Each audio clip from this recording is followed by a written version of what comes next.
Hello everyone, ज्योतिष क्रिएटिव्हिटीमध्ये आपल्या सर्वांचं खूप खूप स्वागत आहे। आज मी घरगुती साहित्यामध्ये कमी वेळेत आणि कोणीही सहज बनवू शकेल असा गोडाचा पदार्थ बनवलेला आहे। अशी फडफडीत आणि गोड अशी ही बुंदीची रेसिपी आज आपण पाहणार आहोत, जी बघता क्षणी तुम्हाला आवडेल आणि नक्की ट्राय करताल। तर ही बुंदी बनवण्यासाठी आपल्याला सगळ्यात अगोदर लागणार आहे बेसन पीठ। तर इथे एका प्लेटमध्ये आपल्याला 1 कप बेसन पीठ घालून घ्यायचे। ते आपल्याला चाळणीने चाळून घ्यायचं आहे। चाळल्यामुळे ते हलकं होतं, त्यामुळे बेसन पीठ आपल्याला चाळून घ्यायचं आहे। मध्ये ज्या काही गाठी असतील त्या निघून जातील, म्हणून आपल्याला हे चाळून घ्यायचं। तर हे बेसन पीठ मी चाळून घेतलंय आणि यामध्ये 1 चमचा मी मैदा घालून घेणार आहे। तो देखील आपल्याला चाळून घ्यायचा आहे। मैदा 1 चमचापेक्षा जास्त घ्यायचा नाही। 1 कपासाठी 1 चमचा मैदा पुरेसं प्रमाण आहे। आता हे आपल्याला एका बोलमध्ये काढून घ्यायचं आहे। तुम्ही जर कुरकुरीत बुंदी तुम्हाला आवडत असेल तर तुम्ही मैदा घालू शकता, किंवा तुम्हाला सॉफ्ट बुंदी आवडत असेल तर मैदा तुम्ही स्किप केला तरी चालेल। तर इथे पाणी घालून आपल्याला याचं बॅटर तयार करून घ्यायचं। तर हळूहळू पाणी घालून बॅटर करायचं, नाहीतर बॅटर जास्तच जर लिक्विडी झालं तर आपल्या बुंदी नीट पाडता येणार नाही। त्यामुळे हळूहळू पाणी घालून आपल्याला हे बॅटर तयार करून घ्यायचे। तर इथे अशा कन्सिस्टन्सीचं मी बॅटर करून घेतलेलं आहे। परफेक्ट कन्सिस्टन्सी आहे, असंच आपल्याला बॅटर हवं आहे बुंदी सोडण्यासाठी। लिक्विडी फॉर्ममध्ये दिसतंय म्हणजे परफेक्ट बॅटर झालेलं आहे। तर आता यामध्ये 1 चमचा मी तेल घालून घेणार आहे। तेल घातल्यामुळे आपली जी बुंदी आहे ती आतून सॉफ्ट होते आणि बाहेरून अशी कुरकुरीत होते। त्यामुळे यामध्ये मी तेल घालून घेणार आहे आणि यामध्ये आपल्याला चिमूटभर सोडा घालून घ्यायचा आहे। सोडा देखील ऑप्शनल आहे, पण छान फुलून येतात बुंदी, त्यामुळे मी सोडा घालून घेतलंय। छान मिक्स करून घ्यायचंय आणि हे बॅटर आपल्याला सेट होण्यासाठी साईडला ठेवून द्यायचं आहे। तर हे बॅटर सेट होते तोपर्यंत मी एक साईडला गॅसवर तेल गरम करण्यासाठी ठेवलेलं आहे आणि एक साईडला आता आपल्याला पाक करायला घ्यायचा आहे। तर पाक करण्यासाठी 1 कप मी इथे साखर घेतलेली आहे आणि अर्धा कप पाणी घालून घेणार आहे। तर आपल्याला एवढंच प्रमाण हवं आहे। तुम्हाला जास्त रसरशीत बुंदी आवडत असेल तर तुम्ही इथे पाकाचं प्रमाण वाढवू शकता। मला फडफडीत बुंदी करायची, त्यामुळे मी 1च कप इथे साखर घालून घेतलेली आहे। वेलची पावडर घालून घ्यायची आणि हा आपल्याला पाक शिजण्यासाठी ठेवून द्यायचा आहे। इथे बॅटर देखील आपलं छान सेट झालंय। आता आपण बुंदी पाडायला घेऊयात। बुंदी इथे मी झाऱ्यावर करून घेणार आहे। बुंदी करताना अशा पद्धतीने आपल्याला बॅटर घालून घ्यायचे। बुंदी घालत असताना तेल आपल्याला परफेक्ट गरम लागतं, तरच आपल्या बुंदी परफेक्ट होते। तर तेल गरम झाल्याच्या नंतर गॅसची फ्लेम मीडियम करायची आणि अशा पद्धतीने आपल्याला यावर बॅटर घालून घ्यायचे।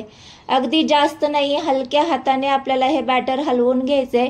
आणि तुम्ही पाहू शकता मी झाऱ्याचं अंतर किती ठेवलंय, तेवढ्या अंतरावरच झाऱ्या हवा आहे आणि आपल्याला बुंदी पाडून घ्यायची आहे।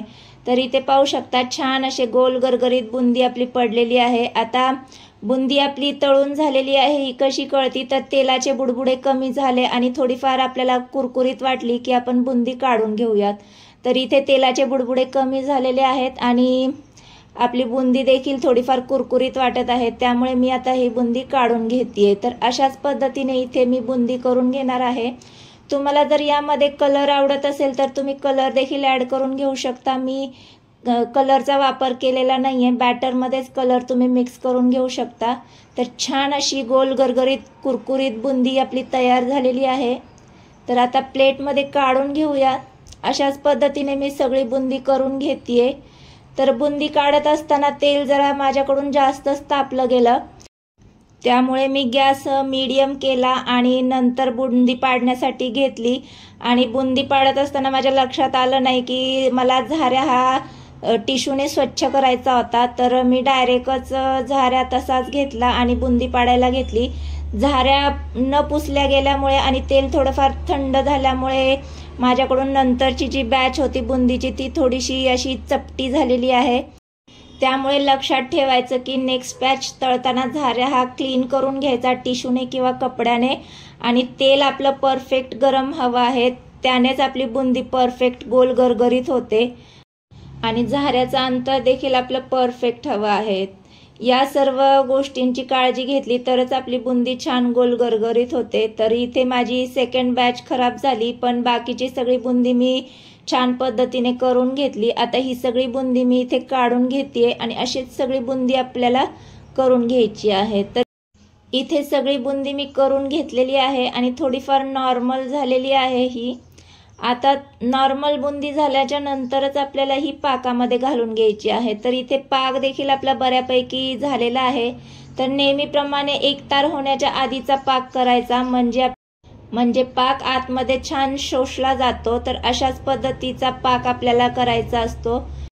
छान मिक्स करून आपल्याला 10-15 मिनिटं बुंदी ही अशीच ठेवून द्यायची। आता गॅस मी बंद केलेला आहे आणि हा पाक आपल्याला बुंदीमध्ये मुरण्यासाठी ठेवून द्यायचा आहे।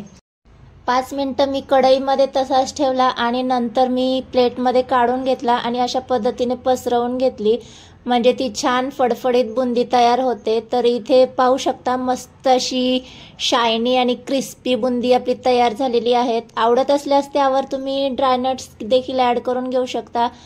अशा पद्धतीने जर तुम्ही फडफडीत बुंदी बनवली तर ती अगदी 15 दिवस सहज टिकते। आणि जर तुम्ही रसरशीत बुंदी करणार असाल तर ती 2-3 दिवसात तुम्हाला खतम करावी लागते। त्यामुळे मी इथे फडफडीत अशी बुंदी तयार करून घेतलेली आहे।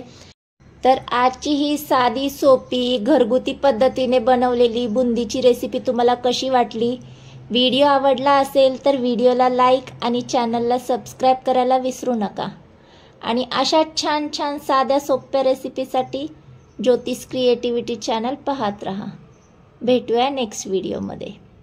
तोपर्यंत मस्त खा आणि स्वस्त रहा। ज्योतिष क्रिएटिव्हिटी चॅनल पाहत रहा। बाय।